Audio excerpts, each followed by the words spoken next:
Greetings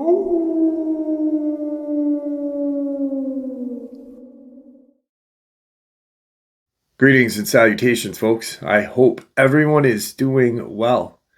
Wow, it is Saturday once again.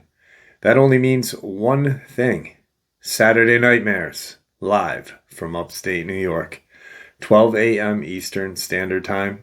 That is our live stream. There is experiences shared, theories shared, a lot of fun. It is unlike any other cryptid or paranormal research community on YouTube. I can guarantee you that much.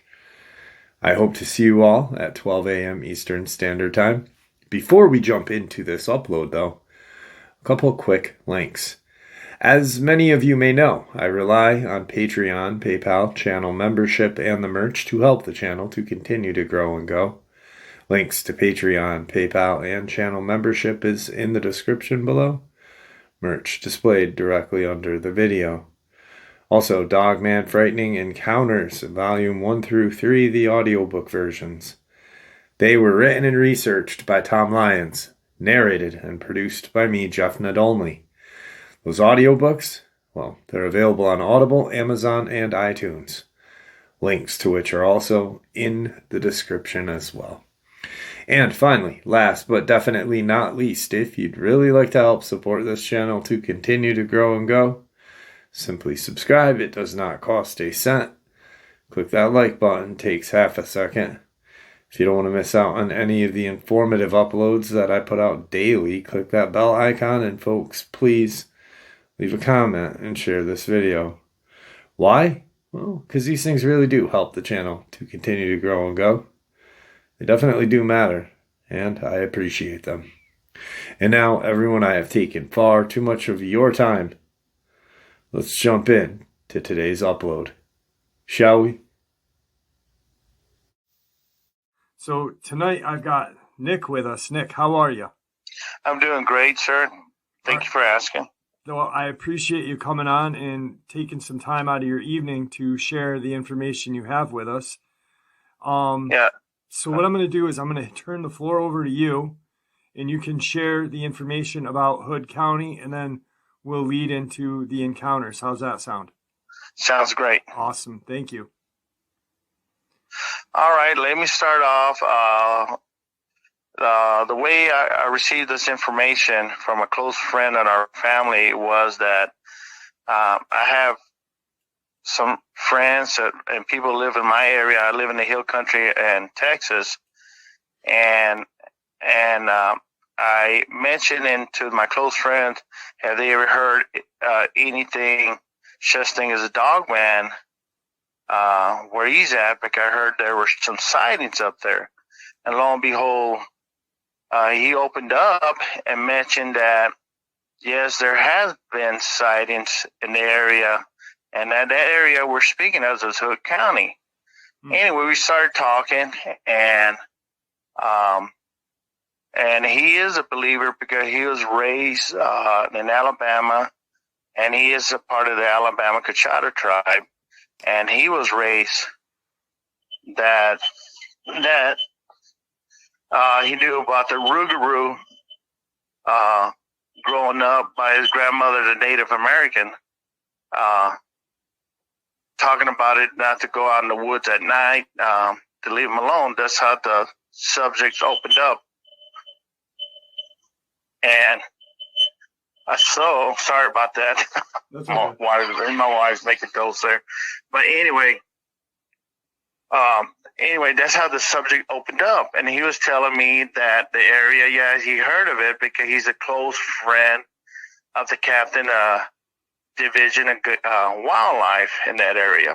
Okay, and he started telling me that they had sightings, and this good buddy of the captain started investigating about people reporting sightings of a creature out there.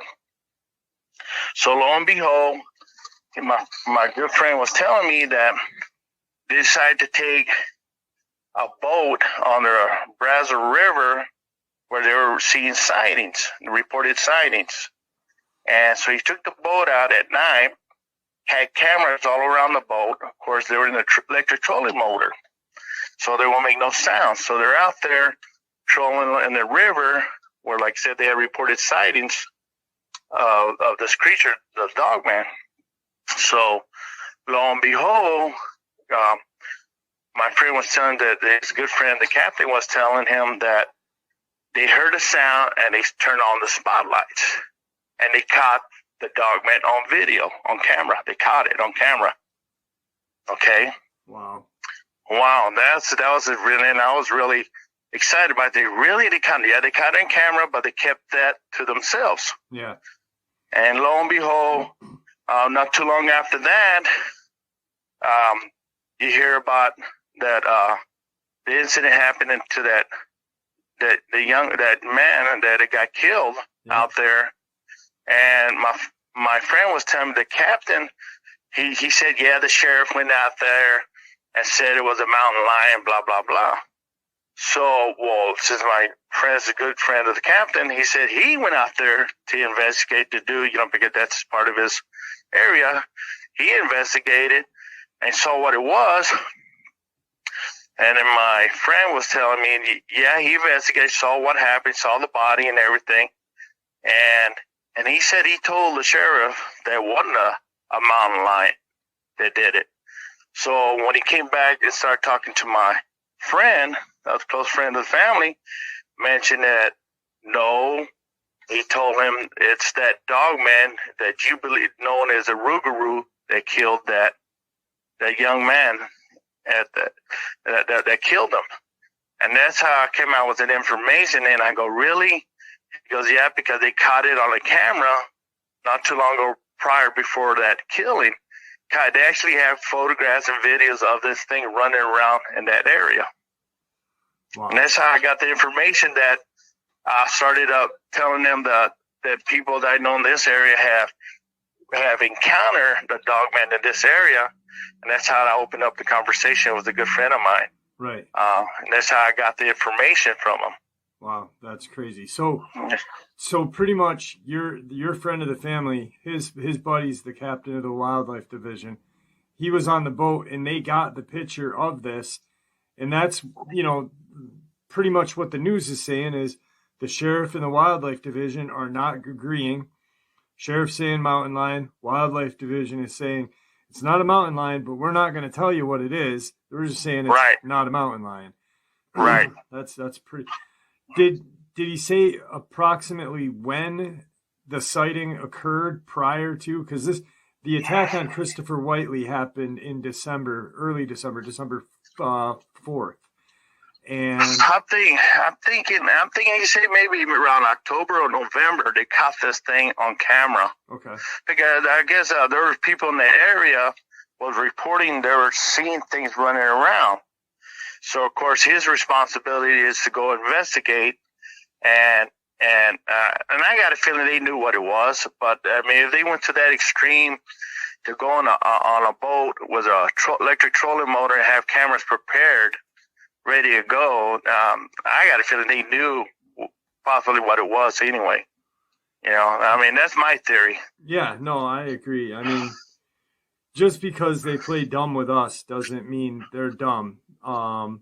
In general, I mean, they play dumb on TV and on newspaper articles, but they know what's going on. And the photographic evidence, I wish there was, one day, hopefully there'll be a disclosure where we can see that stuff, but I don't know how far along we are to getting it. So. Right. I mean, a close friend of mine did call me 2 days ago, and I need to call him back. But, real close to the friend to the family. But I would attempt. Maybe they will. Maybe since they're real close, and my friend's an ex-Marine, and maybe you can get something from them. I don't know. Maybe some imaging or what. Because they're pretty good friends, and like I say, he knew my friend believed in him. Yeah. And he was raised knowing about these things existing. Right. Yeah, that would be decent. I mean, no pressure, but I think it would actually, and I've been saying it about all of these attacks, I believe the attacks on these people, on people in general, I think they would slow down a little bit if the local, state, and federal government just honestly were honest with us and said, hey, there are things out there. Be careful, because we go out in the woods, people who don't believe in this stuff, people who don't think there is something like that out in the woods, they go out in the woods carefree. I mean, yeah, the woods are meant to enjoy, but you've got to have some precaution when you're going out there as well. Oh, definitely, especially when I was out there in Colorado and we go camping and you know there's things that exist, but you don't see them, but they're so stealthy they can sneak up on you, and I know, and they're out there, and people know things exist, but you don't see them, Right. Yeah. Now, you said you've got some information or some encounters around your area that you wanted to share with us as well. Yes, sir. I sure do. All right. Okay, let me start out the first one, because growing up, I know some things exist out there, seeing other things. My personal encounter was in the 70s, and we had a farm down South Texas, and us kids were at home by ourselves. I don't know why, but we're home by ourselves, and we had two homes on the property. Anyway, two houses on the property, and my sister and my parents lived in one, and me and my brother lived in one little house. Anyway, we're home, and we had a German Shepherd, we had a couple of dogs, and we had animals and all that. Anyway, one towards the evening, I hear my sister screaming murder. I'm inside the house, they're outside. I hear them scream murder. Hey, like something's attacking her, and I hear our German Shepherd going crazy. So my mind's thinking that the German Shepherd turned on her and attacked her, right? Right. That's what I'm thinking. Oh man, So I grabbed the shotgun and I start running outside. Well, the middle sister and the elder sister are running in, and I'm running down with a shotgun, and of course they're running in, and I see the German Shepherd going crazy outside, barking at something. Anyway, my concern, I stepped outside and came back with my sister to make sure she was all right, see what's going on. And she was saying that a giant bird tried to pick her up. I said, okay. A giant bird tried to pick you up, okay. And then my eldest sister was behind her, and I asked her, well, did you see it? And she goes, no, I did not see it, because I was looking down and I saw the shadow on the ground. And I was running for my life. Like I heard her screaming, and I said, and then they tried to pick her up, and we just ran inside the house. So, okay. Me being the oldest, and I said, okay, you saw something, okay. Opened, we had a encyclopedia, World Atlas Encyclopedia back then in the 70s. This had to be 1978 this happened. Okay. And so I picked up the books, and then I went to the birds, and asked her to point out the bird was trying to pick you up. And she pointed out the prehistoric bird, and I believe it was a pterodactyl. And she pointed out that bird. This is no, brother. She swore up and down. And I think she was only 13 then, years old. And she pointed, no, it was that bird. Okay, so be it. We left it alone. Okay, that bird tried to pick you up. That's the bird you pointed out. Okay, we left it alone. Well, now go ahead. No, I laughed about that because. It's just, you're in your view, you're probably like, yeah, pterodactyl went and picked you up, Right. Now, 3 years ago, we're together for the holidays. And, and now since I'm getting more into the cryptid stuff and things going on, I'm an adult. And I did research, because I was DOD at Child Mountain Air Force Station. And I had a co-worker with me, and he mentioned about the Thunderbird in upstate New York. Anyway, we had clearance and we pull out information, and government had information investigated on these birds. So now I'm thinking of my sister. Well, she probably was telling me the truth. I mean, I never denied say she was making it up. It was just, wow, okay, that bird, I was really surprised. Anyway, now, a few years later, the years will pass. 3 years ago, we're adults now. And I'd sit down with my sister. I wanted to ask you again that you still say that bird tried to pick you up, brother. I'm telling you, that was that bird. I ain't like making it up. That was that bird trying to pick me up. I said, okay. And we left it like that. That was my personal first encounter with my family, right. Dealing with that.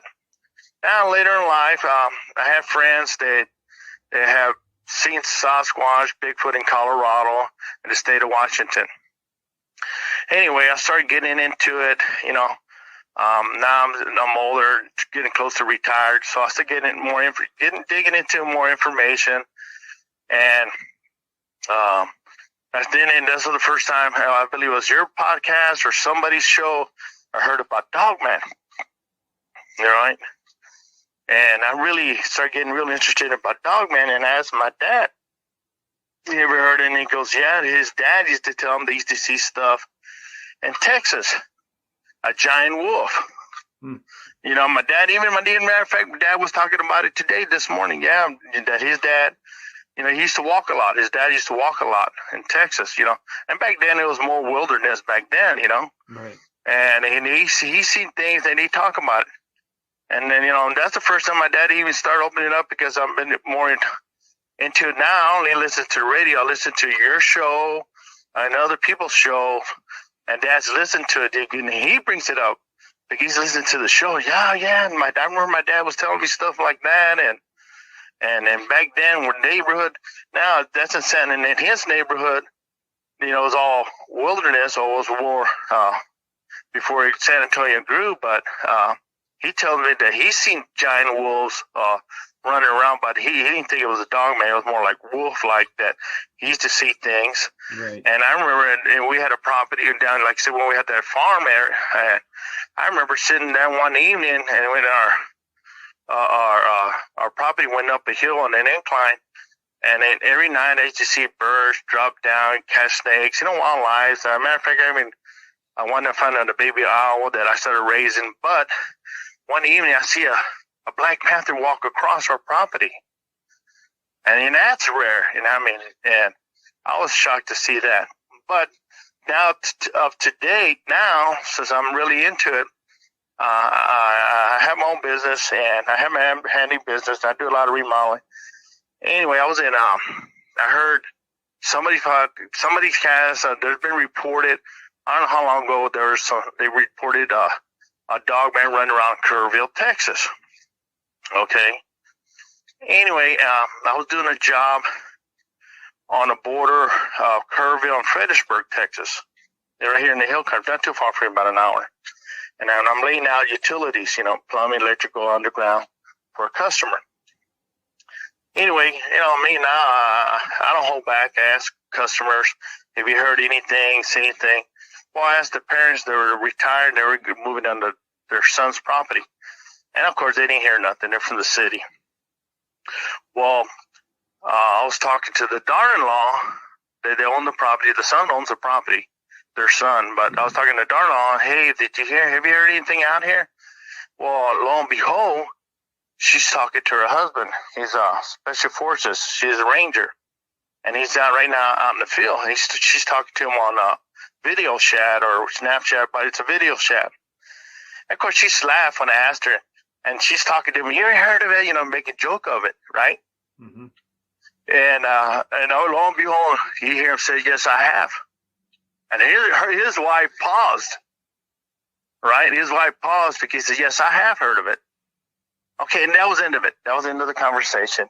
Anyway, I was finishing up the job, and lo and behold, the parents, I guess the sons start telling because their parents were moving on this property, and I guess he told his parents about what's going on in that area. Because I guess they might have made fun about it. He goes, no, they're real. He was saying there's a ranch out there in Fredericksburg that there's 2 of them running around killing livestock, sheep and stuff out there, sheep and goats right now, up there in Fredericksburg. Well, I got excited when I heard, okay, you know, what I'm hearing, that was my first customers or people have talked, and they have what's going on in that area. Okay, so be it. Well, the next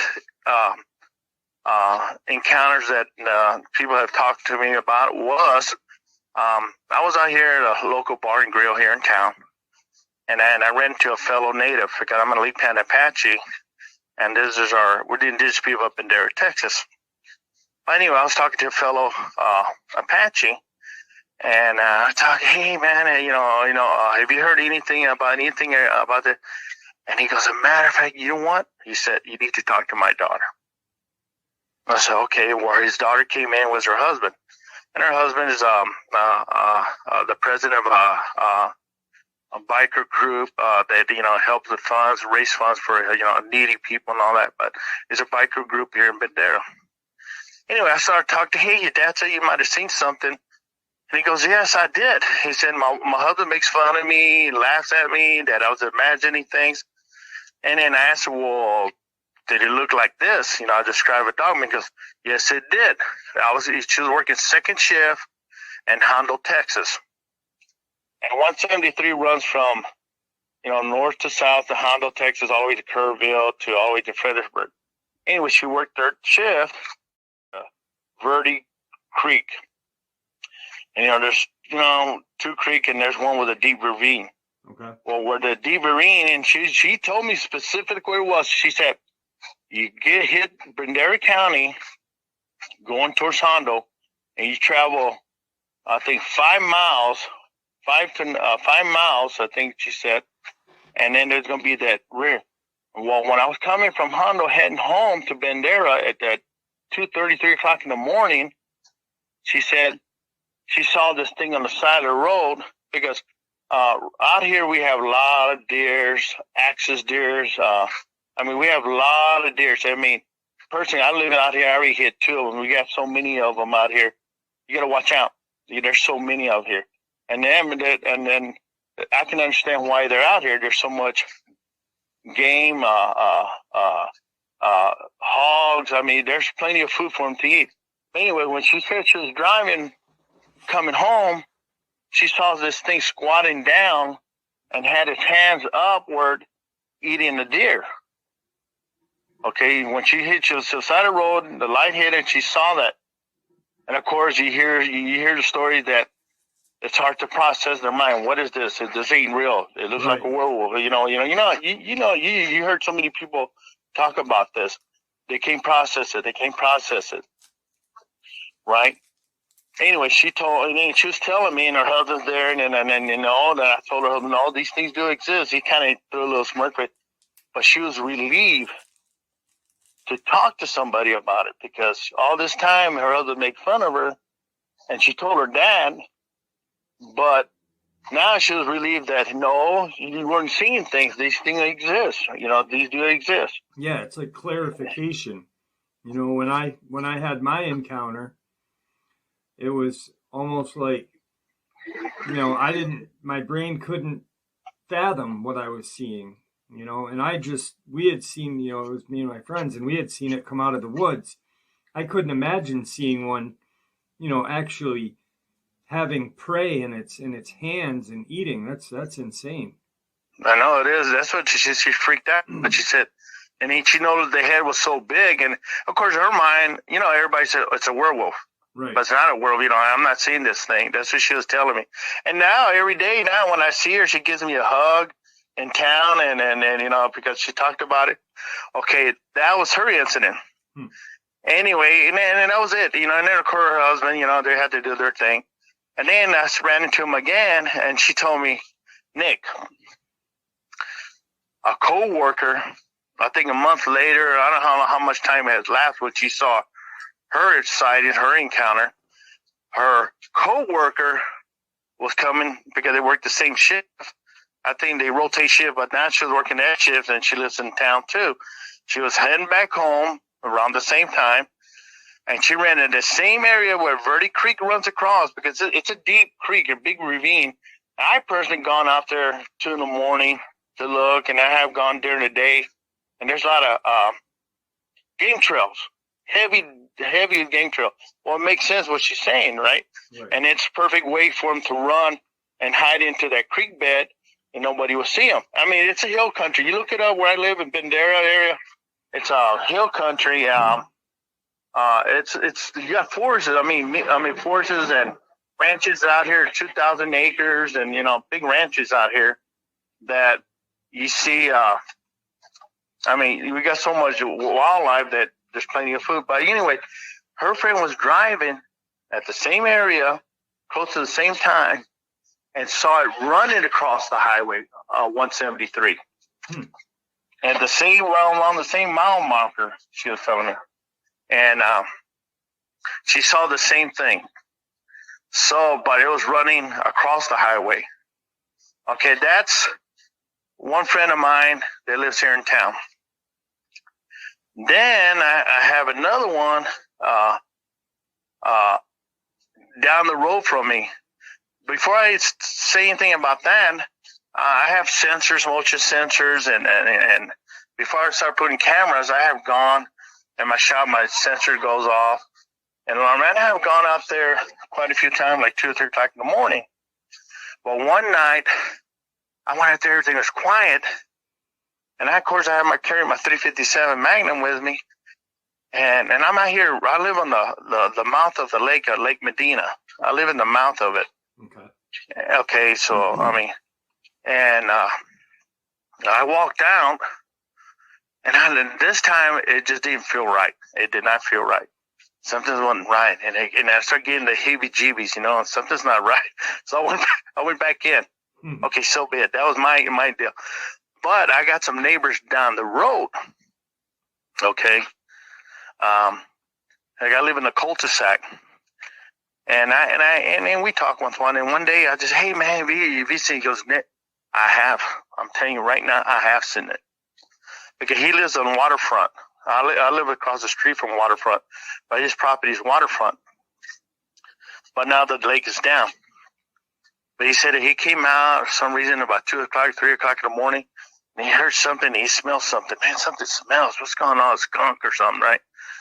And lo and behold, he sees this thing standing up behind a tree, right? And then he's looking at it, and it's like picking around the tree, looking at him. And he goes, and he froze. What the heck? Yeah. What's this? He said, what the heck am I looking at? So he takes off towards his house to grab his phone and his gun, so he can, maybe I can get a picture of this thing, right? Because nobody ain't gonna believe me. Right. Well, as soon as he did that thing took off running, and there's a branch. You cross the street, and where he's waterfront, and you're heading west across the road, and there's some empty lots, and then it goes down to a branch of the lake where it's dry, and that branch kind of hits in front of my shop. Well, that thing ran across and took off running. He saw it. Okay. And then, and anyway, and then he was telling me on that, and then I went back some other time, and there was a guy there too, and another guy. He was telling him that, hey, I told Nick what I saw. Why don't you tell him what you saw? The guy told him, okay. He said, Nick, on the same property, because like I said, the entrance is dry now. It's like a hill country, it's just like a mini mountain. On the other side, there's a slight cliff, incline, like rocks and like a cliff, and there's houses on that side. Well, when he said he saw it running across that dry area where the lake runs in, running, and it's running up that incline, and it's nothing but rocks, like a mountain, a mini mountain. Right. And he said at first he thought he was looking at a hog, and then he thought he was looking at of course it couldn't be a bear, there's no bear out there. He said, man, but a hog don't run like that. And then he was looking at the way it ran, and then when he was reaching with its arm forward, he saw that thing just sprinted up that hill, and that's what freaked him out. that thing moves so quick going up that incline that, an animal that big moving that fast up that incline, they said, that's when he saw it, and he only saw a man wolf. It looked like a giant wolf. At first he thought it was a hog, but he knew a hog can't run up there. Anyway, he still can't understand what he saw. But the other guy, the guy that's told you they ran across, he saw that, yeah, it had a wolf head, big old wolf head. He described it.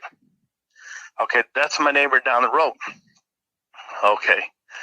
This is just recently. Right. Just recently, about a month ago, I'm doing another job, but now I'm figuring out that it's a pathway, because 173 is where I live on the west side of the lake, and I do a lot of work on the east side of the lake. Okay. Well, okay, in the east side of the lake and towards heading south, there's where the dam is, right? So you stand there where I did the work at, with this other customer ran into an encounter of 3 of them. I'm about to tell you a story, but now it's making sense, because I think they take a path along that, they go east to west. Right. And right along there, and it makes sense, because people are consistent seeing it that way. And then you cross the front of the dam gorge, and you wind up crossing 173. So it makes sense. In my mind, I'm trying to figure, okay, how are these things moving, migrating or what, or hunting, right? That's what's causing in my mind. I'm trying to figure it out. Anyway. Well, like you said in the beginning, you figured it out because, just like humans, we use roads and throughways as our, transportation. They use creek beds or river right. beds. It's easy traveling for them. There's usually along a riverbed or a creek bed, there's usually some sort of shelter, whether it be knocked down trees or caves or whatever. Food is easily accessible, and they can travel at night, even in the day, without really being seen, because how many people, minus the fishermen, but I mean, honestly, how many people are even driving by a creek bed are looking down there, or right, looking exactly. on the side of a river or anything. You're just driving because you're paying attention to what your life is now, so that's a perfect place for them to travel. They're safe. They have food, water, and shelter access, and they can just go. Right, and then into the way that these creeks or dry beds are set up is that in the hill countries they're like mini mountains, right? Hills, and you got thick forests or thickets, or you want to call it trees or forests, going down those valleys, and then they travel through those valleys and then go through the creek bed. Well, there's the next one, another customer of mine. I'm doing a job right here in Michael, Texas, just to the other side of me. You got to go to Lake's about a 45-minute drive going around the lake, going towards that area. And it's heavy, wooded, hill country. Anyway, I'm doing work for the elderly couple, doing some repair, remodeling, and their son lives across the street. Well, the parents have 25 acres on that side, and I imagine, I think the son has same amount or more on the other side, but across the street. Anyway, I'm doing repairs, and his son called, hey, why don't you give me an estimate to do some work on my home? Well, he has a yard, and then all of a sudden it drops down the hill. I mean, it really drops, and it goes down to a valley. And far down the valley, he has a deer feeder, feeding with corn, way down there. He said about 2 or 3 o'clock in the morning, he has a balcony, overseeing, because he has a balcony. His yard's probably, say about maybe 20 yards. And then there's a fence and then the drop off on the hill. Okay. Well, and I was doing the estimate, and of course my cousin was the one, makes fun of me, right? I told him, hey man, of course I start the conversation. Have you seen anything strange out here or anything? He goes, as a matter of fact, I do. I have. Matter of fact, I was out letting my dog out. I don't know why. I think it's the witching hour, 2:30, 3 o'clock in the morning. You hear that's like, I think it's a witching hour for these things to come out. I don't know why. Yeah. Anyway, he was telling me he took the dog out to, out to use the restroom out there. And he hears something out down the valley where he's beat. He hears like 3 of them communicating with each other, making noises, right? Well, he said he was thinking it was Bigfoot, okay? Okay. All right. And I said, why do you think it was Bigfoot? And I asked him. Because he has a friend somewhere upstate somewhere. There's a Bigfoot researcher. I didn't get the name of his friend. He said, but he, right there that moment, he makes a phone call, right? Because I guess his friends heard him how they communicate or the sounds they make, right? According to him, that's what his friend knows what kind of sounds they make, the Bigfoot make. So he made the phone call. He said, man, I didn't get him right away. And I redialed and called me. He finally answered. And I put my phone out. Listen to this. Do you hear that? Do you hear that? And then he just friend said, well, I don't think there's Bigfoot, but they're talking to each other, that's for sure. Right? And then, well, he's thinking, after the encounter, he was thinking those 3 of them were pushing deer down towards that valley so they could ambush them. I said, they sound like they were, because he's ex-military too. He said the way they were working together, they're like pushing maybe a small herd down that way so they can ambush them in the valley. Anyway, what he said while he was talking to his friend on the phone, he heard something, right there by his fence line. There's a big, like I said, it drops off right away, right there down the hill. But there's a tree right there, the other side of the fence, tall tree, and he sees these amber glowing eyes, right? And he's thinking, at first his mind crosses, oh, it's an owl, right? Yeah. He's thinking it's an owl. And he starts looking at it. No, the eyes were too spread out. And then he's looking at it, and then it made a small gurgling growl, and it took off, right? Anyway, the next morning he said he went out there, and where he saw the eyes, and he measured the tree, and where the eyes are, he was looking at it was like 8 foot, 8.5 to 9 feet tall. Wow. Yeah.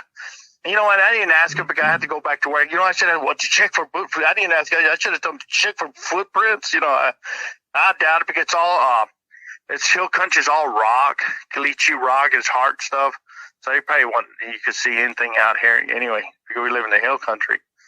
But yeah, you were telling me that, and then I have another customer, almost the same area, a little north of that area.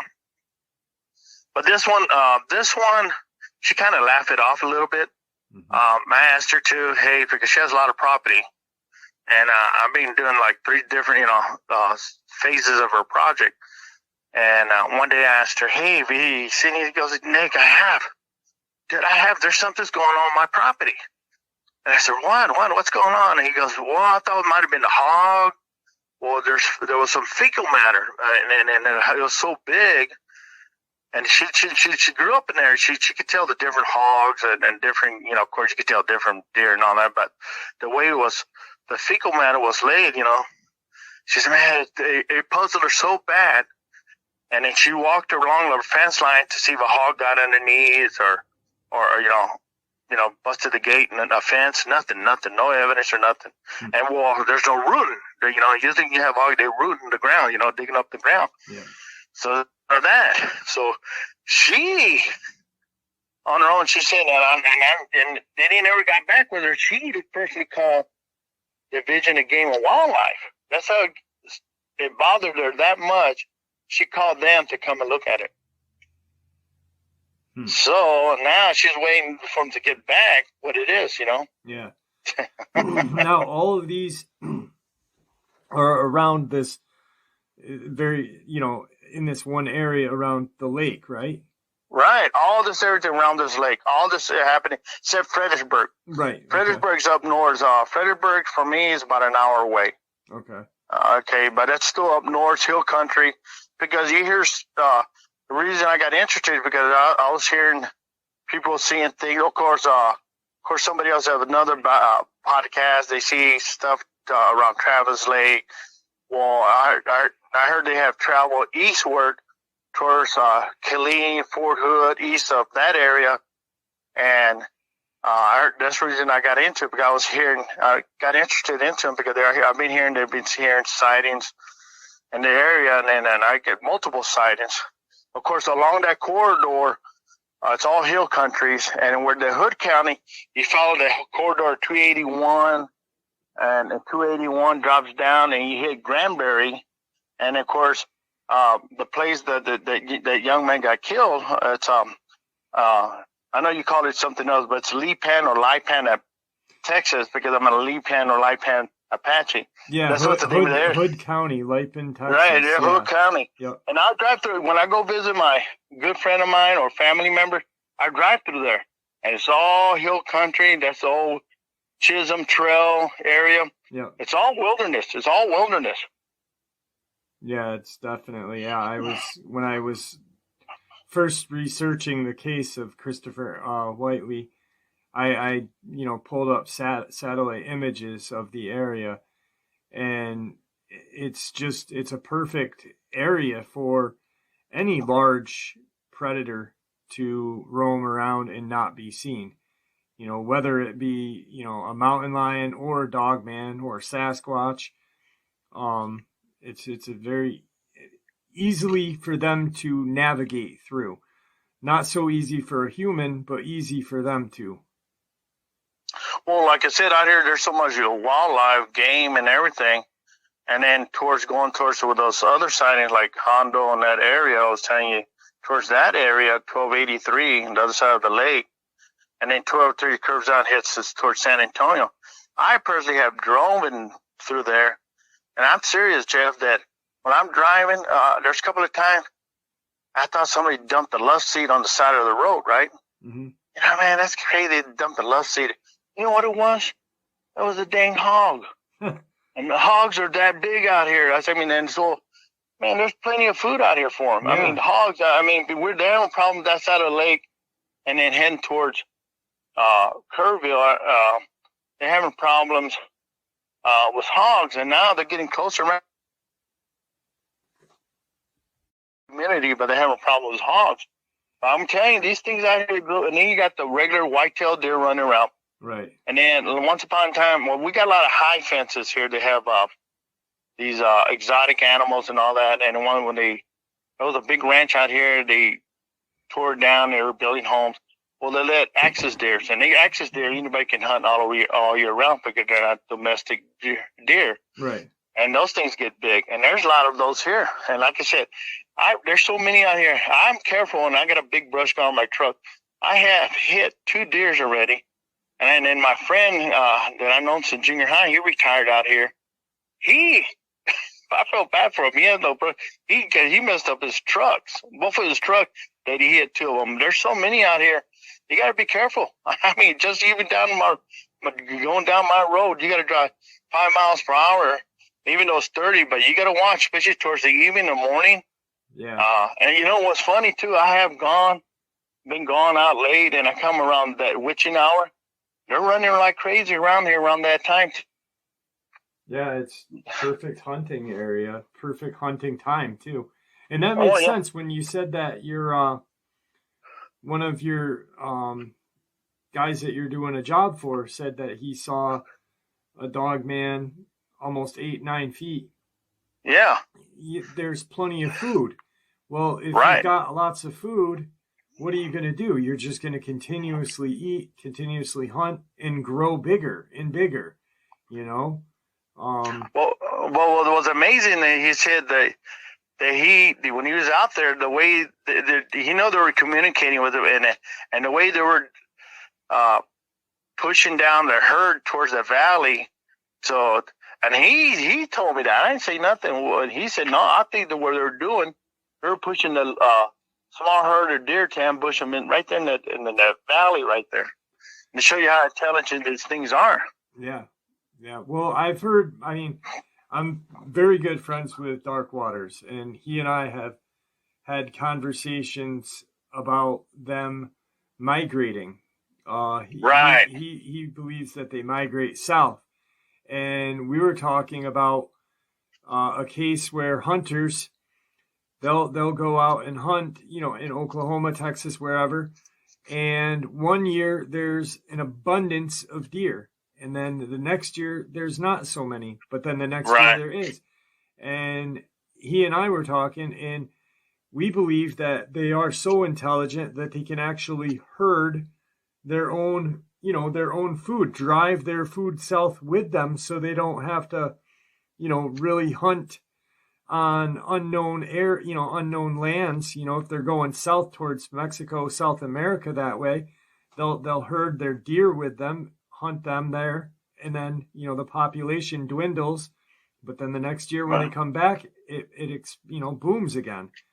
Right. So well, I've been here almost 9 years, and I know the axis deer, they kind of migrate in like big herds at a time, but the whitetails are always here. And you know, and that's what you're saying. I think about that too. If the population is being depleted here, and I don't see that, and that's the thing. There's so many out here, now since this has been going on, I personally, because remember that time that I told you I went out to check on my shop, the motion sensor went off inside. Yeah. And I got the heebie-jeebie. Now I'm running cameras all the way around my house.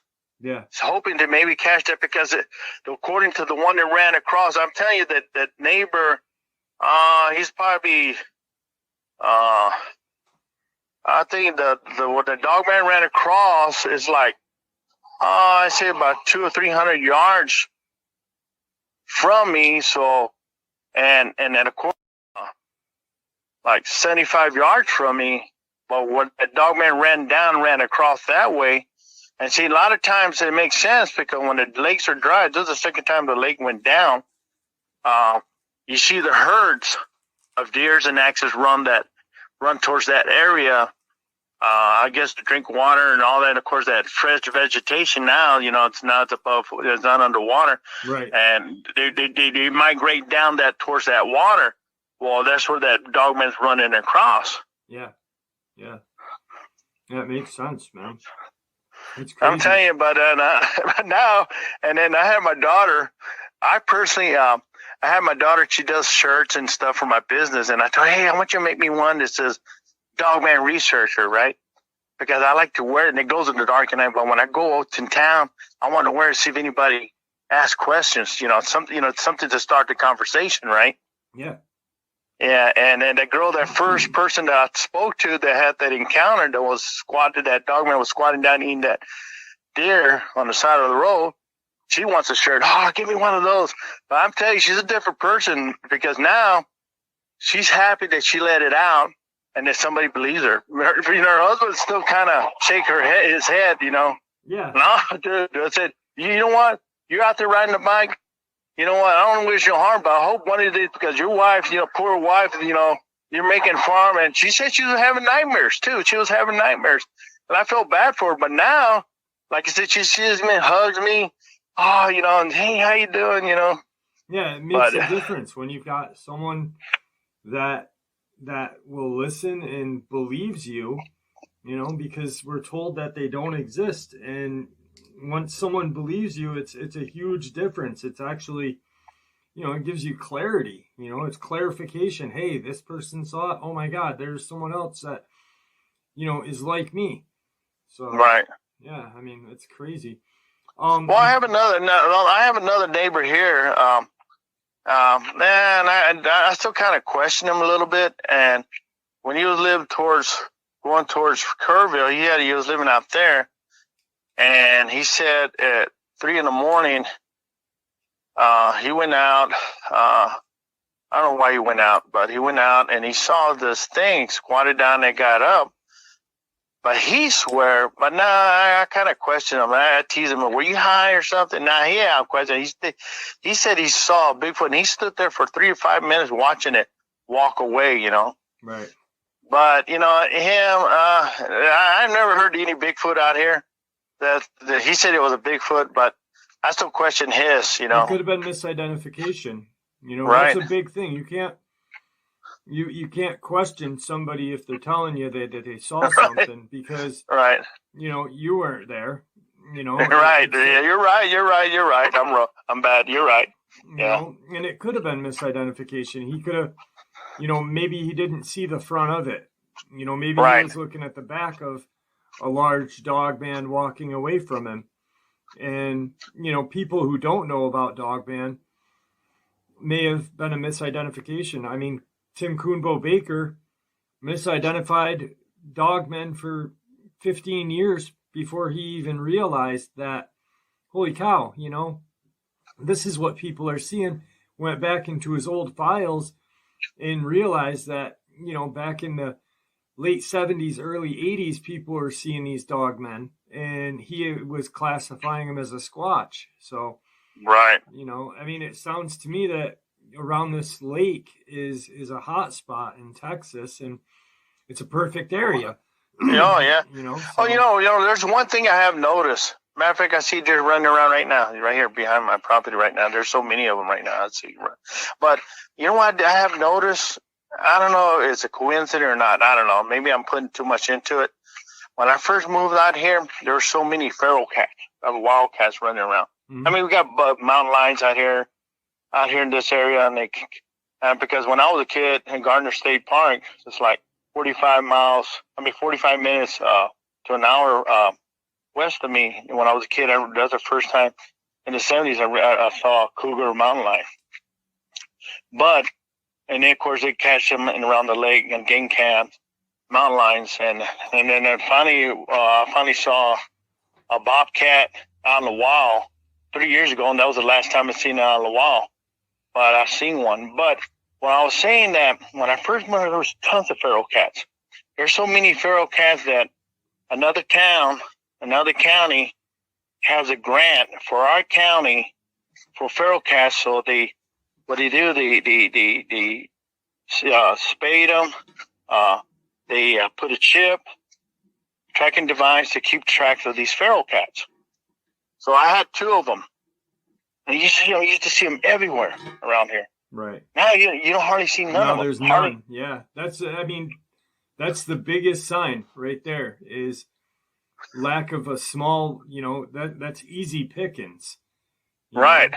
So. I mean, I'm not making it up. I'm telling you, there were so many of that. I had a feral cat left here, and then I wound up adopting one. Right. And then and then I found another one about 3 or 4 months later. It's like almost the same area, but it was by itself. Like I said, on the female, they get them fixed. They put a chip. On the male, the second one was a male, so they put a chip, fix them, and they clip one of the ears. That's how they keep records of them. Right. Yeah. And but like I said, there used to be a lot of them. And when I first moved out here, there was a lot of them. You don't hardly see any of them. Yeah, that's definitely first sign that something's big. And I mean, obviously, you've got a lot of clientele around you and people around you that have seen them. It's crazy. Yeah, and then too, and also, like I know we have the eagles out here, and you hardly see them, but they exist out here. They call them, I forgot the proper name, but out here they call them the Mexican eagle. It looks like almost like a bald eagle with a mohawk. And they're out here. They're out here, and then when you do see them, you see quite a few of them. It's like, it's sporadic. You see them here, once in a while, but they're out here. This is, like I said, these birds out here, and I don't hardly see them, but they're out here. But and I get excited to see them because I think they're cool looking birds, Right. Yeah, it's the same way with just because you don't see them doesn't mean they're out there, So, Nick, I'm coming up on time right now. I'm coming up on recording time. We're about an hour into this. Okay. So we're gonna have to cut the interview. Don't hang up when we end the interview. I appreciate you coming on and sharing the information with us. No problem. And if you hear anything more from your friend or your family there, please keep me in line with that so I can give updates on that, because yes, sir. The Hood County one means a lot to me. I've been, researching that case for a while now, and I just I really want someone to say, hey, we do know what it is, and then just leave it at that. I mean, you don't have to tell us what it is, just say we know, so. But well, you know how it is. You know how it is with the government. They keep quiet. Yeah, absolutely. Is there anything that you'd like to say before we end the interview?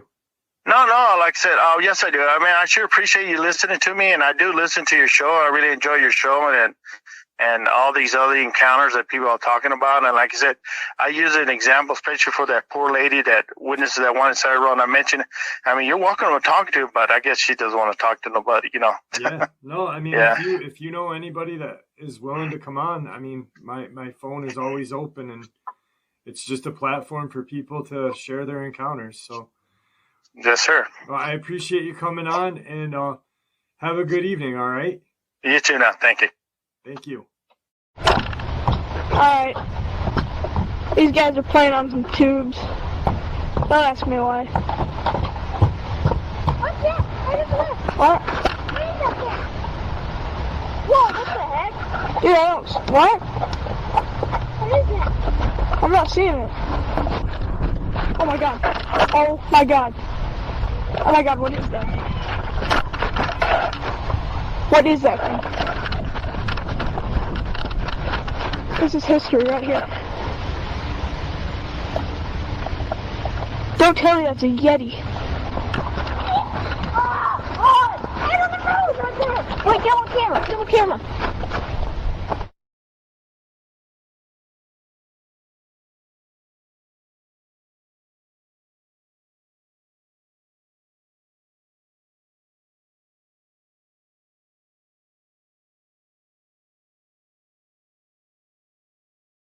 You said you had some updates, but for those people who are not familiar with your experience and who you are, do you want to kind of fill in that gap? I'll turn the mic over to you, and you can fill in that and then jump onto the updates however you want to do it. The mic is yours, my friend. All righty. Thank you. Yes. The encounters out here where I live at, in the past, we have around this hill country, we had quite a few encounters out here. One off the highway, one dogman squatted down eating a roe-killed deer, and then a month later, same area, one was caught seen running across the highway. And also, I mentioned I have my own business. And I have a couple of customers that mentioned they have some encounters with the Dogman, and one person mistakenly he was thinking they were Bigfoot. He had three of them come along his fence property. He owns 25 acres, and he has a deer feeder down the valley where he lives at. And that's where he heard three of them and seen one on the fence line, and he was thinking it was an owl because it's high on the tree, and until he growled to him and it took off, and then he realized it was he didn't know really what it was at first, a creature, something he thought he was thinking it was Bigfoot, but of course the way it made sounds, and it didn't sound like a Bigfoot, according to his friend. His friend's a Bigfoot researcher. Okay. Anyway, and then of course, also I had another customer that he, Special Forces, knowing the Fredericksburg and Kerrville area, that he knew there was two of them running around the ranches out there, and of course, there's a lot of activity where I live at. And of course, I have another customer. With that guy, the guy in the Special Forces, what did he say? Like, what was going on? Like, how did he? Well, the way we got into the subject, I never talked to him in person. Okay. What it was, I ask questions. I'm not afraid to ask questions, especially out here. I think there were a few, maybe 5-6 years ago, I heard there was a report in Kerrville. Okay. Well, I'm working on the border of Kerrville. Well, I was working on this property. His parents moved in the property. I was laying utilities anyway. The way his wife came out, and I asked her. Well, I asked the parents. Well, the parents are originally from the city and they're retiring on the country. I asked the wife. When I asked the wife, she kind of giggled. But when I asked her, she had her husband on video chat or video. She's talking on video on the phone. And when I asked her, she asked him, "Hey, have you heard anything?" And he said yes, and that was it.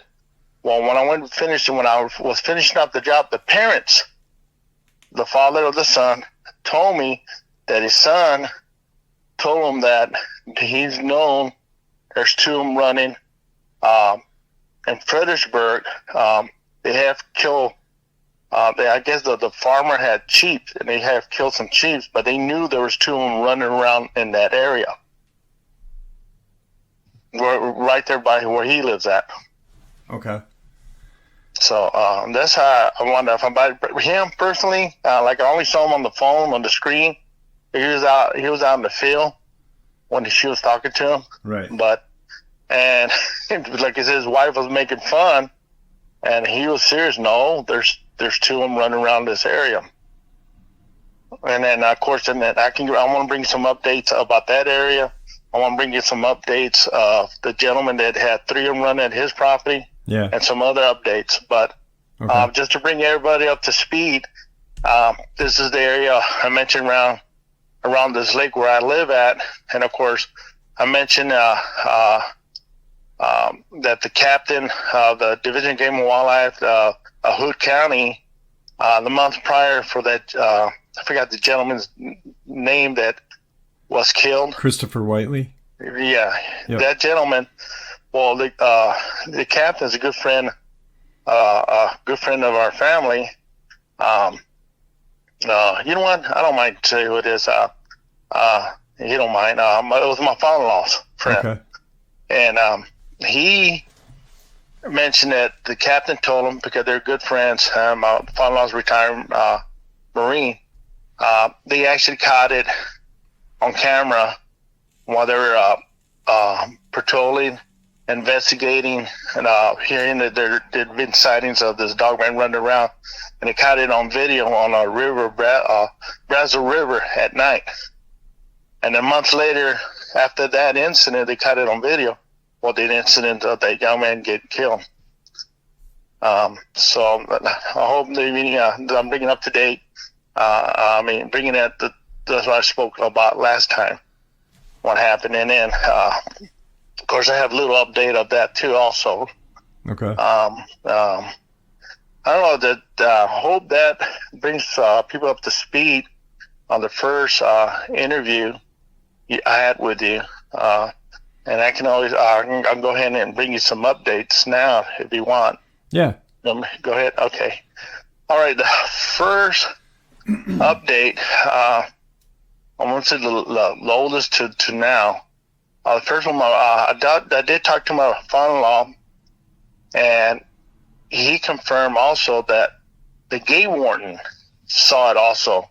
But he said, but he's not really a good friend of the game warden, but since they're associated with the Division of Wildlife, but the game warden said that when he saw it, he was terrified. He got scared when he actually saw it. And this is the creature that was spotted in Hood County, Lipin, Texas area. Right. Okay. Correct. Okay. And I don't know. I didn't ask a specific the time span when the captain, when they caught it on video, and then the time span. I don't know how was the time between those two visuals. But the game warden actually saw. He said he actually saw it. It scared him. He said. Okay. Okay. And then the other update. Did your father-in-law's friend? I mean, or you're talking to him, or is this through your father-in-law? No, through my father-in-law. Okay. Yes. Did he give your father-in-law like a description of what it looked like, or just it was very brief about it? Just brief, but my father-in-law, like I mentioned, my father-in-law, he's Alabama Kachana, but he grew up knowing these things in Alabama, and of course they call it Larugaroo. He knows it by that name. Okay. So he knows what they look like, you know. But he said it was, you know, canine wolf, like a werewolf. You know, this how they describe it, you know. Right. But he didn't get no detail because he knows I know about him. So he didn't really broke down telling me by detail in the description because I already know what they look like. He knows what they look like because his grandmother, the native, was teaching him not to go out in the woods at night because these things are out there. Right. Yeah. So No, I just meant what the description of the one that, you know, if it was a large, you know, what they saw. What size? Yeah. You know, that's funny. I never asked how tall it was or anything. And like, how did they get the video? Like, what's the video from? Was it in the car? Or what was it? No. Well, the first interview, what happened was they got reports. People were reporting they're seeing something out there. Okay. You know, wolf-like creature, bipedal. They were getting reports out there. And, well, of course, you and I know that usually the government entity, especially the Division of Wildlife, there's protocols. They know these things exist. You know, they say, you know, they ain't going to say much about it, but I know they know these things exist. So what they did, they took out a boat on the river because they were seeing this thing spotted in that area around the river. And so what they did, they took a boat at night, had cameras around the boat and spotlights. And instead of running a regular gasoline motor, they ran a trolling motor real quiet in the water. So they trolling in the water real quiet, and they heard something on the bank. Well, when they heard something, and what they did, they turned on the spotlight while the cameras were running all the time. They were running, recording. Okay. And when they turned on the spotlights, they caught it on camera. So they caught it on camera, and that's what and like I said, it was a coincidence. Well, it was a shame what happened, and well, they knew it was out there, but I guess they're just investigating because there were sightings. So I'm thinking they're just investigating until that incident happened. You know, they killed the gentleman in Hood County. Yeah. And so from that point on, I haven't heard anything if they eliminated it or they hunted it down. I don't know. I don't know anything after that. Most likely, I got a feeling they did. I mean, hunted it down. But that's the update on that. Just a game warden also seen it, and it scared them. Okay. And then from there, the other update, that gentleman that had the property across his parents that I was doing work for, and I did an estimate, and that's how we got in the conversation that 2:30 in the morning, I took this dog out in the backyard to use the restroom, and he heard something going on, like three different heard three things running around and making sounds. But at 2:30 in the morning, like I say, he has a friend that I never asked him where his friend lived or what was his name, but his friend is a Bigfoot researcher, and he called him up at 2:30 in the morning because they kind of he was thinking of the way they were moving and making sounds. He was thinking they were Bigfoot, and so he called his friend. He tapped once, he didn't answer, so he called back. And the second time, when he called back the second time, he got a hold of him. And during that moment, when he got his friend on the phone, I guess he was dialing and trying to get a hold of him. When he started talking, that Dogman came along on his fence line. Well, the way his fence has, he has his fence, his yards of maybe, let's say 20 or 30 yards. Let's say 20 yards out, and then there's a fence, and it drops down to a ravine to the valley while they were pushing the deer down the valley to ambush them. But when he got his friend on the phone, the next he looked, he saw amber eye shine on the tree, but next to the tree. And his first thought was an owl. Right. Right, and of course the eyes were too spread, too far apart. And when he told his friend, listen, well, when he said his friend, listen, that thing growled at him. and all of a sudden they took off. So that next morning, he measured, and I think he was measuring around between 8 or 9 feet tall. What he measured where the eyes were. Okay, that's the first incident that he told me about. The guy asked him, and he goes, I asked him, have you heard it? Because I know what was going on. Those two that ran on the highway, and then my theory is they're running east to west along that valley. Well, that's the other side of the lake where I live at. That's where he lives, on the other side, along that valley. So, I think a month after I spoke to him about that, I went back, I finished the job. His parents sold the house. I was dropping off some special order shutters. So I just dropped them off because I let the new homeowners install them. Well, while I was there, while the parents and when the movers were there, they were packing, he runs across, he saw my truck out there. He actually came across just to come and tell me, said that they came back to his property. They came back. I said, wow. They said, yeah, they're running around my property down there, and they came back. They said, you hear them making the same noise and everything. But he didn't mention they came up to his fence line, but he did hear him running around in the same area where the deer feeder's at. That's update on that. He actually, he came over all excited to tell me that. Yeah. I said, really, really, really? Of course, I was in a hurry, I had to go. But he mentioned that. Now, this recent update, I didn't put 2 and 2 together because, like I said, I take care of my dad, and my mind's, I kind of slowed the business down, and I take care of my dad. Well, there's incidents been happening, and to me, well, you know how the law enforcement has mentioned a couple of other incidents that you mentioned on your podcast. They dismiss it. Well, this person got killed, or they're drug addicts, That's the way they dismiss the victim. That's really sad, but they dismiss the victim the way they got killed. Yeah. Well, they Well, do that a lot. Yeah. And I live in a small community. It's not a big community. It's a small community. Right here where I live by the lake. And I think in town is like maybe 2,200 people population in town, right? And, but boom, another person disappears. Then another person disappears. Now, and people are now getting really worried. Whoa, what's going on? And we're in a small. So there's 3 people that disappeared at this point. Huh? What was that? 3 people disappeared at this point? No, it's more. 5. 5. Okay. Wow. 5 people, but they found 2, and this is really strange. I didn't put nothing because I hear it in the community. Yeah. I hear it. Well, they found one girl.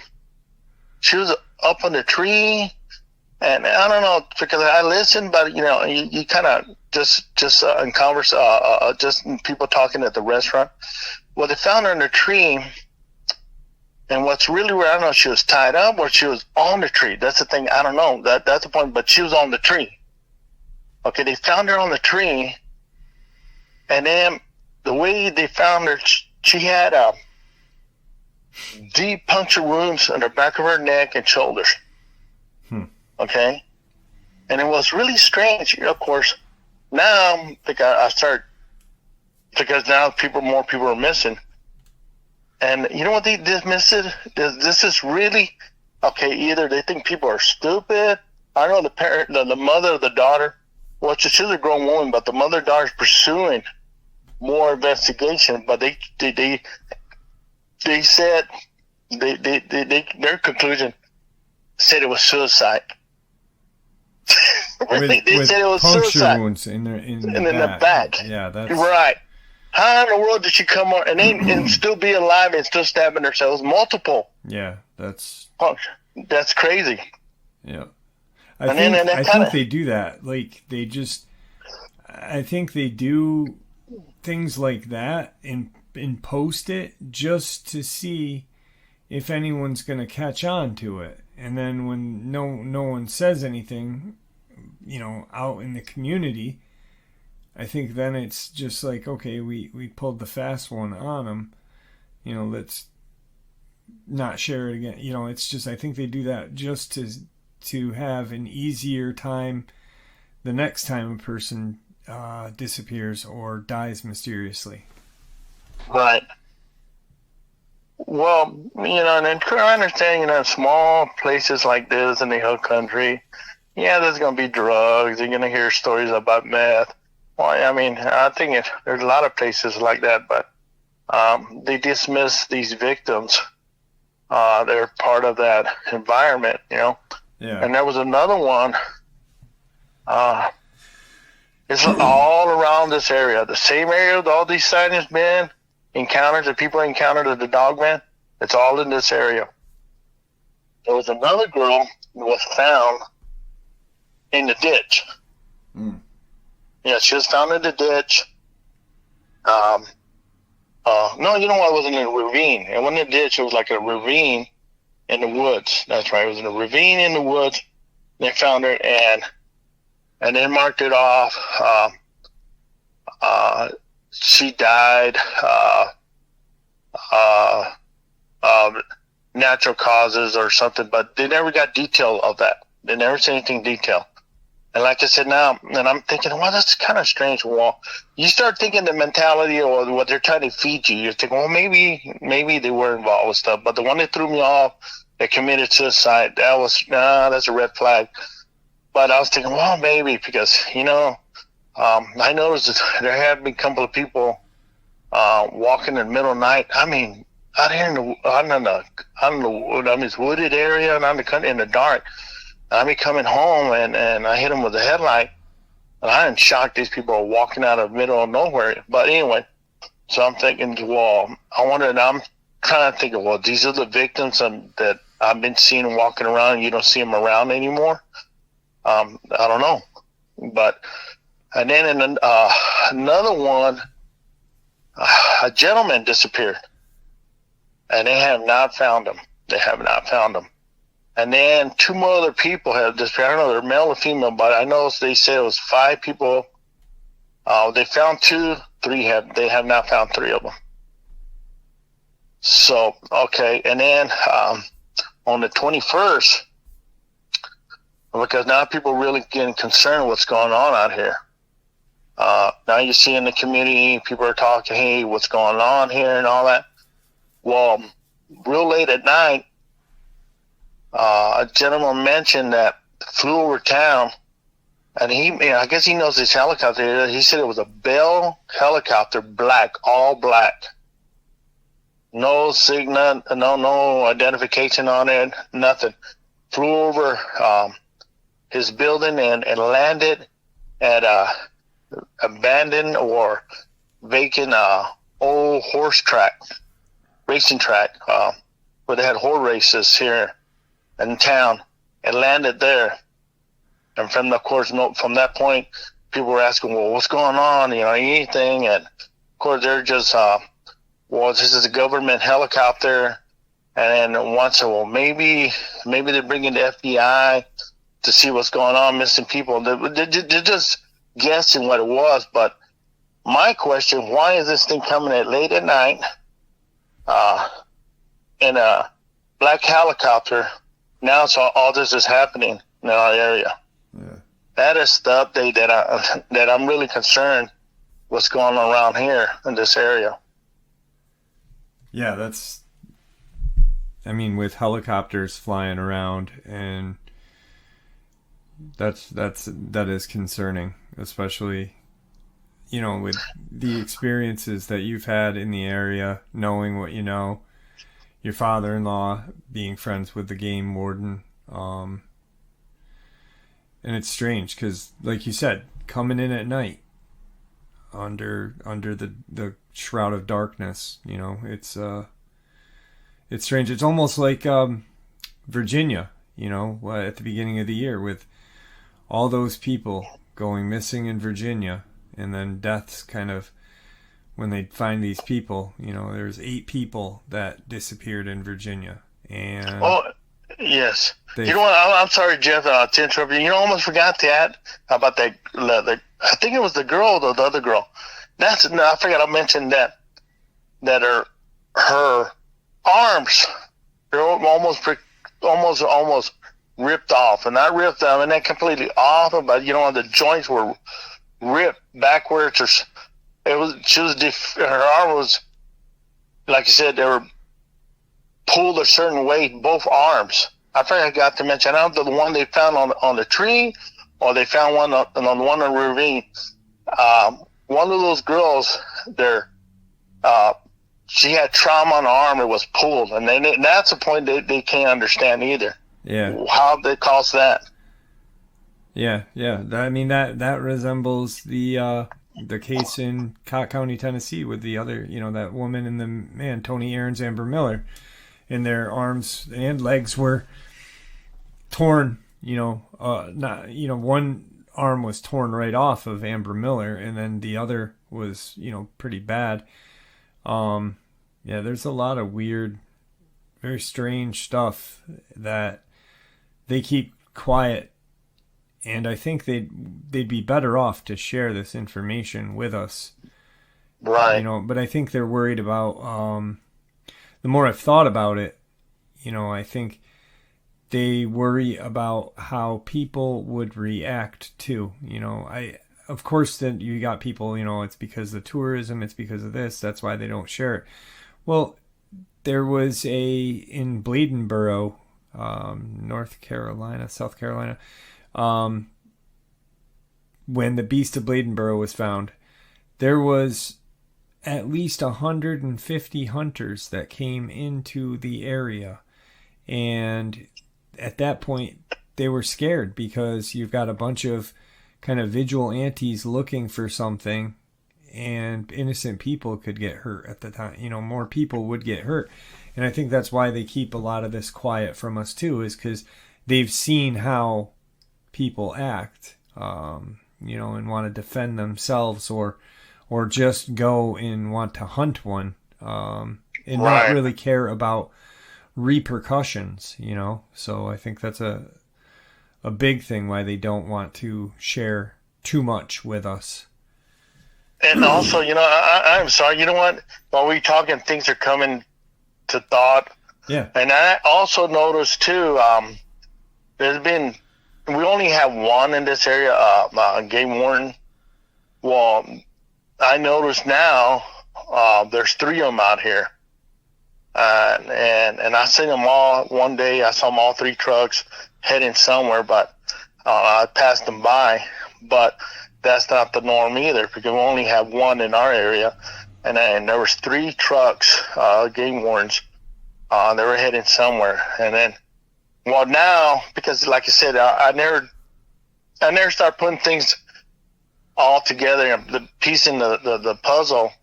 Or what's going on, the activity here, because you hear it and you hear one here and there, and then I should know them better. I should have paid attention more, but now I'm putting everything together, what's going on, and you're seeing all this activity, and of course the helicopter, the game warden, and so that's telling me something's up.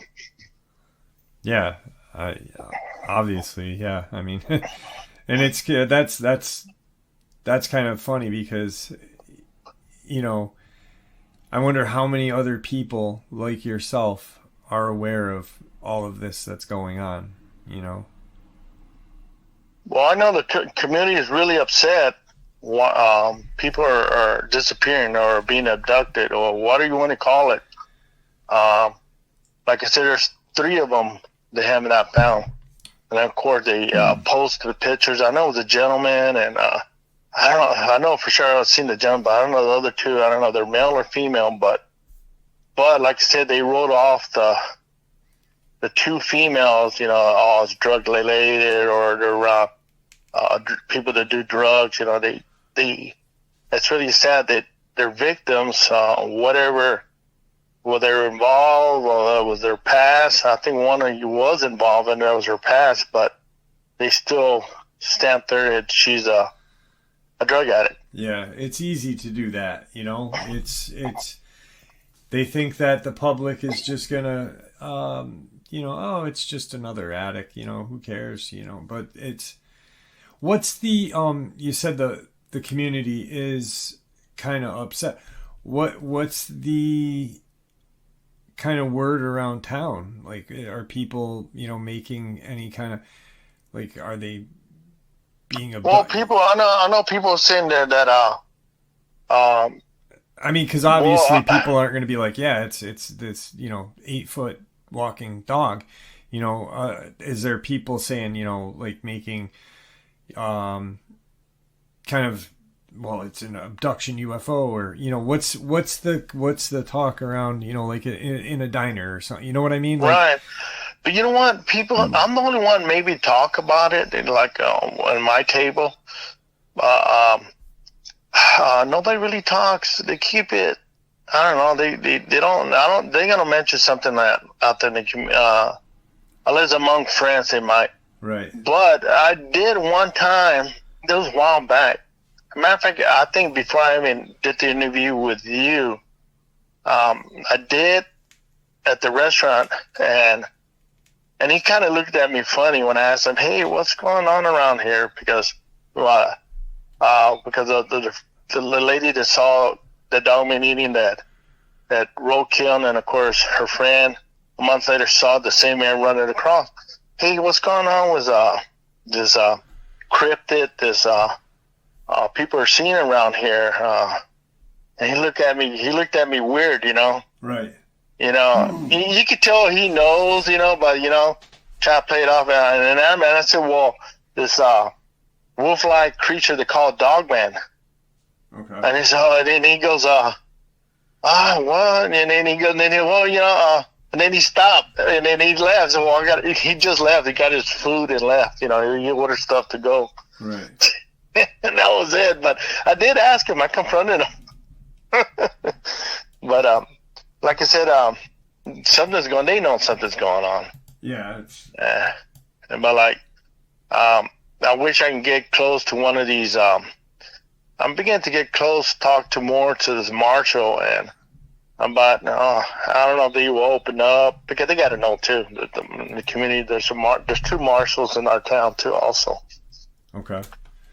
Yeah. But you and I had talked a little bit prior to this. You had said something your dad had brought up, in the 60s and 70s. Right. Seeing some weird stuff. Yeah, because it's just yes. Since I got into it and investigating, of course, especially now what's going on.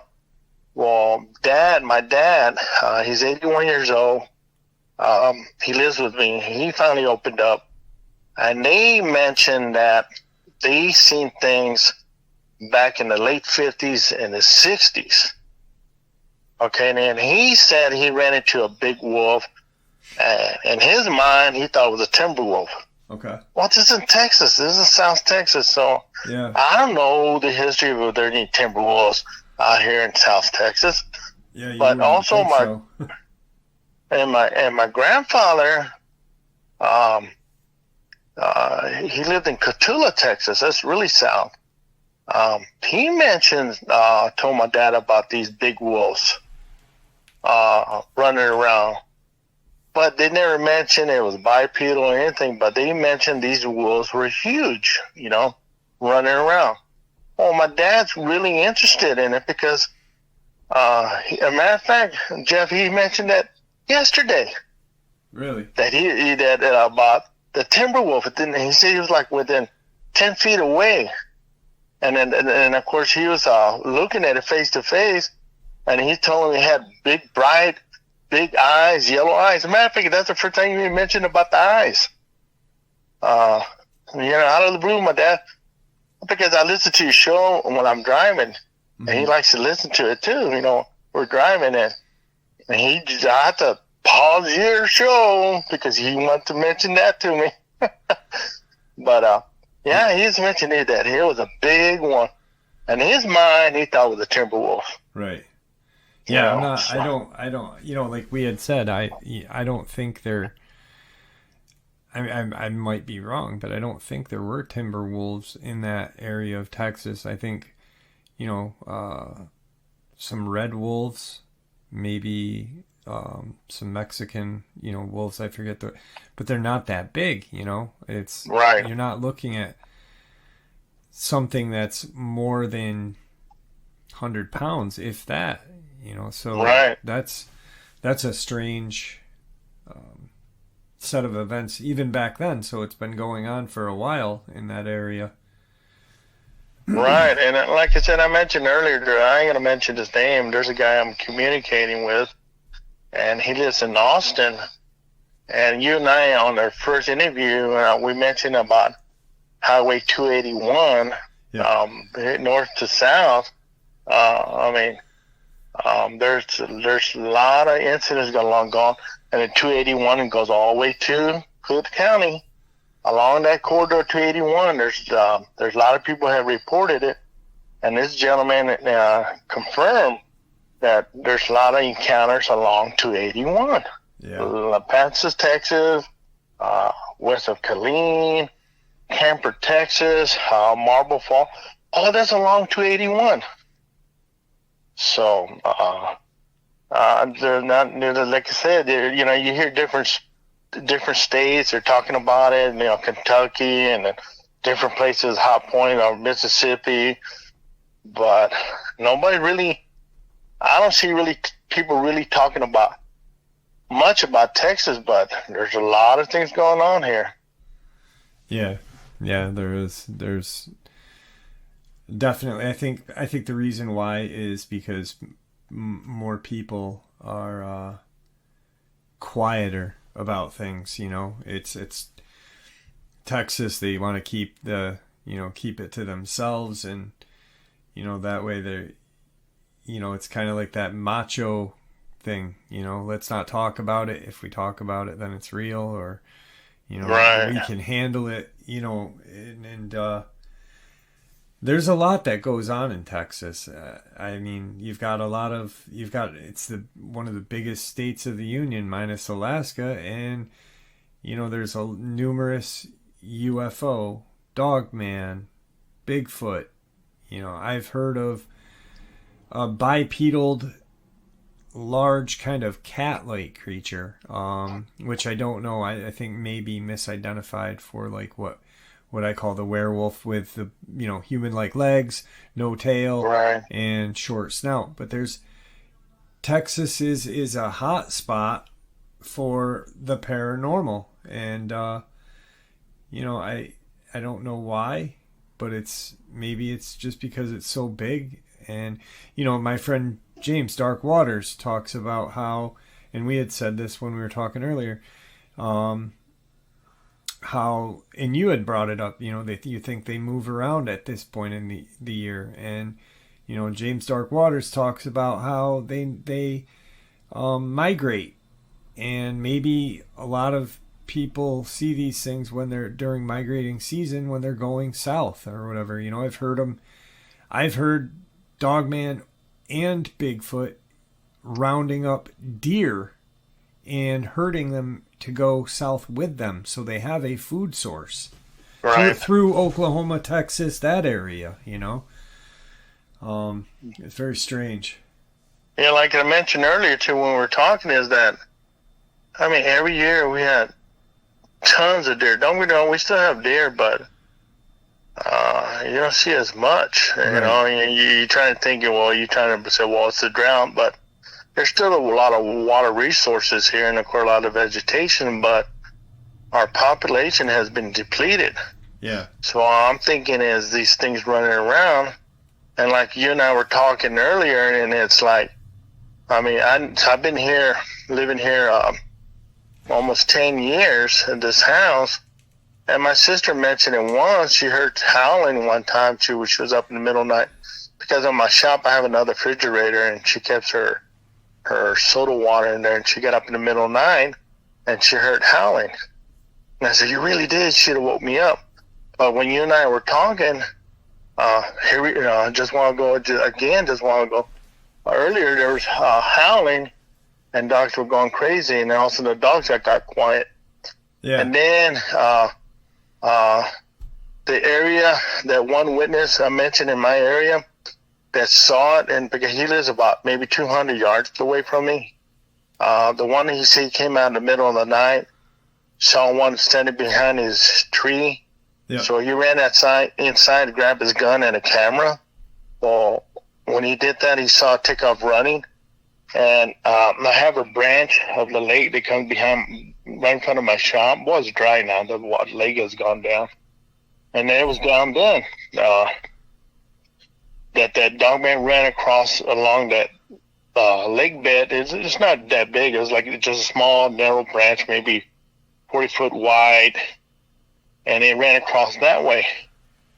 Well, just now, within like 4 minutes ago, dogs were going crazy down that area just now.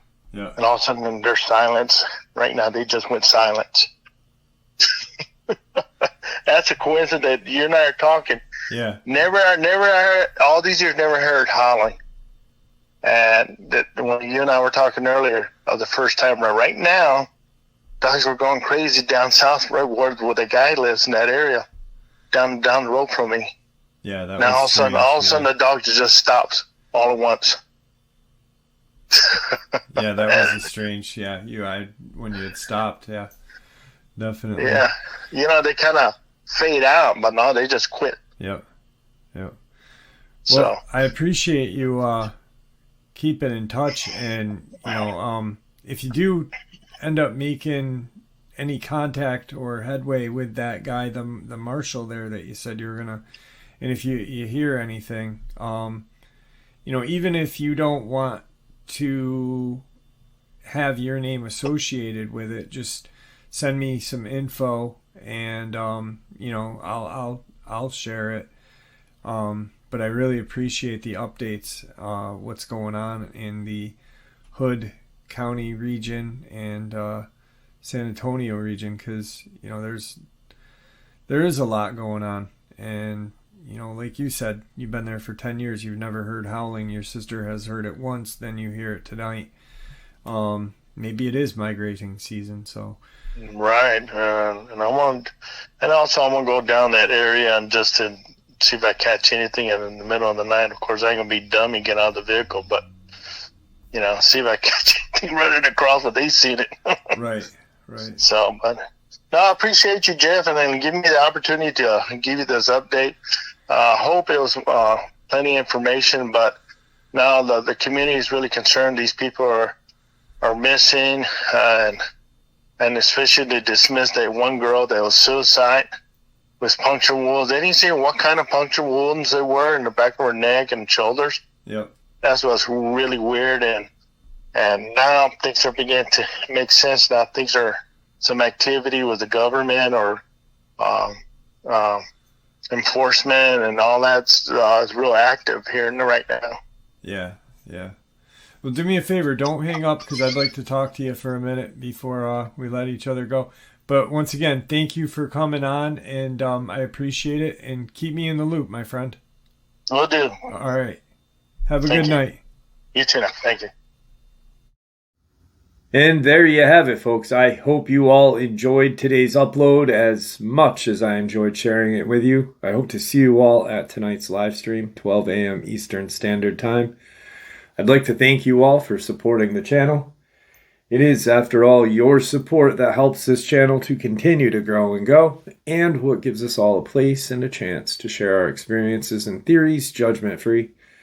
Everyone is simply treated with the respect that we deserve. Please stay safe, happy, healthy, and ever vigilant. Keeping an eye on our children, pets, family, and friends. These creatures are real. These events have happened. Share this information with those you love and care about, and it may just help save their lives someday. Until next time, never stop asking questions. Never stop searching for the truth. And God bless you all.